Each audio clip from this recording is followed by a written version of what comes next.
नमस्कार बच्चों, हमारे चैनल इंसाइटफुल हिंदी में आपका स्वागत है। आज हम कक्षा 7वीं की पाठ्य पुस्तिका मल्हार का तीसरा पाठ फूल और कांटा कविता के प्रश्न उत्तर की चर्चा करेंगे। मेरी समझ से कविता के आधार पर नीचे दिए गए प्रश्नों का सटीक उत्तर कौन सा है, उसके सामने तारा बनाइए। कुछ प्रश्नों के एक से अधिक उत्तर भी हो सकते हैं। प्रश्न 1, कविता में कांटे के बारे में कौन सा वाक्य सत्य है? उत्तर होगा तीसरा वाला। कांटा उंगलियों को छेदता है और वस्त्र फाड़ देता है। प्रश्न 2, कविता में फूल और कांटे में समानताओं और विभिन्नताओं का उल्लेख किया गया है।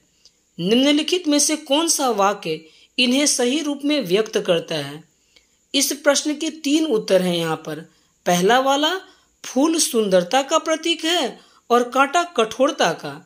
तीसरा वाला है, फूल और कांटे एक ही पौधे पर होते हैं लेकिन उनके स्वभाव भिन्न होते हैं। ये चौथा वाला भी उत्तर होगा।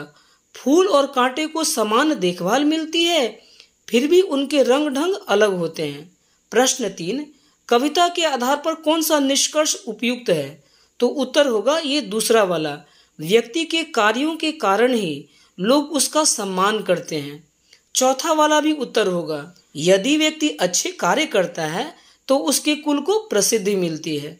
प्रश्न 4, कविता के अनुसार निम्नलिखित में से कौन सा कथन बड़प्पन के लिए सर्वाधिक उपयुक्त है? उत्तर होगा ये तीसरा वाला।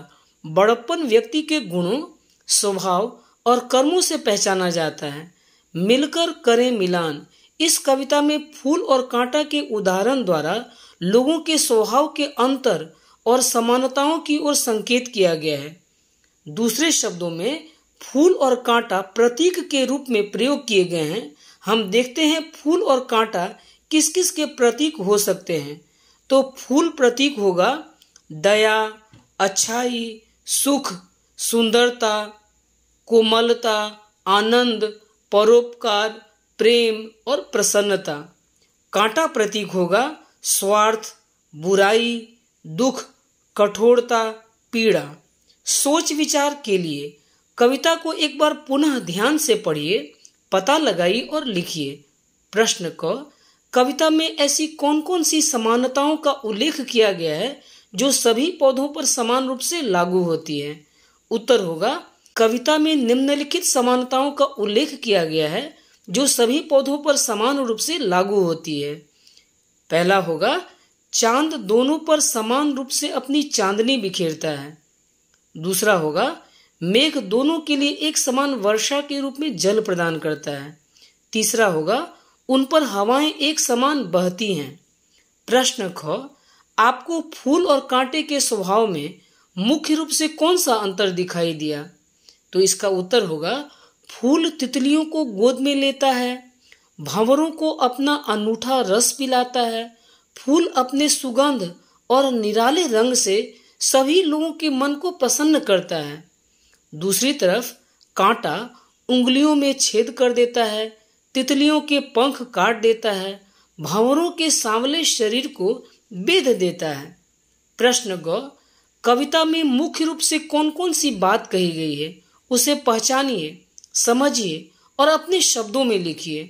उत्तर होगा, कविता में मुख्य रूप से यह बात कही गई है कि व्यक्ति का अच्छा स्वभाव ही उसे महानता की ओर ले जाता है।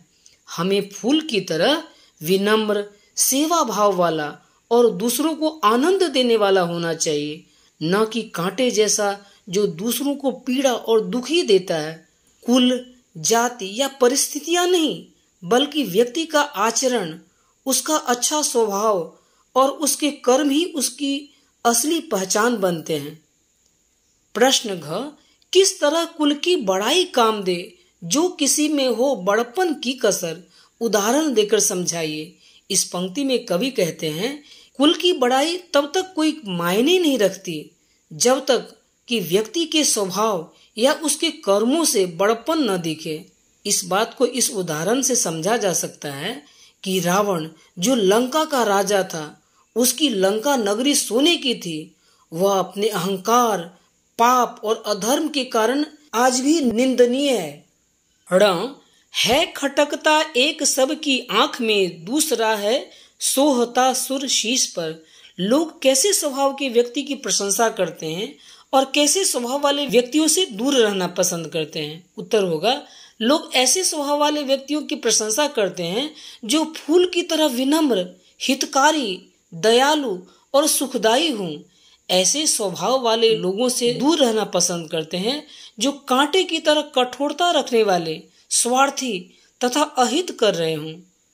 शब्द से जुड़े शब्द के अंतर्गत बड़प्पन के लिए शब्द होगा सहनशीलता, सद्भावना, समर्पण, विश्वास, उदारता, परोपकार। बड़प्पन से जुड़ा शब्द यहाँ पर आपको उसमें घेरा लगाना है, तो शब्द होगा सहनशीलता, संतोष, सद्भावना, दया, समर्पण, विश्वास, उदारता, सम्मान, विनम्रता, निष्ठा, त्याग, परोपकार। कविता की रचना कविता की विशेषताएं हैं और दूसरी तरफ कविता की पंक्तियां हैं, हमें उसे मिलाना है। पहला, एक ही वर्ण से शुरू होने वाले दो शब्द एक ही पंक्ति में साथ साथ आए हैं। उत्तर होगा ये दूसरा वाला, भौर को अपना अनूठा रस पिला।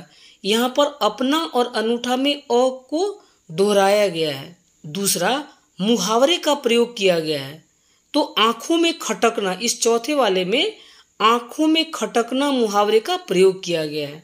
तीसरे में प्रश्न पूछा गया है, तो पहले वाले में प्रश्न जैसा है, किस तरह कुल की बड़ाई काम दे। चौथा है, प्राकृतिक वस्तुओं जैसे पेड़ पौधों में मानवीय कार्यों और भावनाओं का वर्णन किया गया है, तो इसके उत्तर 3 है। पांचवा वाला है सदा देता कली का जी खिला। छठा, फूल लेकर तितलियों को गोद में। दूसरा वाला भी है, फाड़ देता है किसी का वर बसन। पांचवा, एक दूसरे के विपरीत अर्थ वाले शब्दों का प्रयोग किया गया है, तो इस चौथे वाले में खटकना और सोहना शब्द एक दूसरे का विपरीत अर्थ वाला शब्द है। आज की पहेली, तो यह बबूल का, ये तीसरा चित्र बबूल का पेड़ है। गुलाब है यह चौथा वाला चित्र। नागफनी ये पहला वाला। बेर यह दूसरा वाला। करौंदे का चित्र ये छठा वाला है। नींबू का यह 5वां वाला चित्र है। धन्यवाद बच्चों, हम अगले वीडियो में पानी रे पानी पाठ की चर्चा करेंगे। धन्यवाद।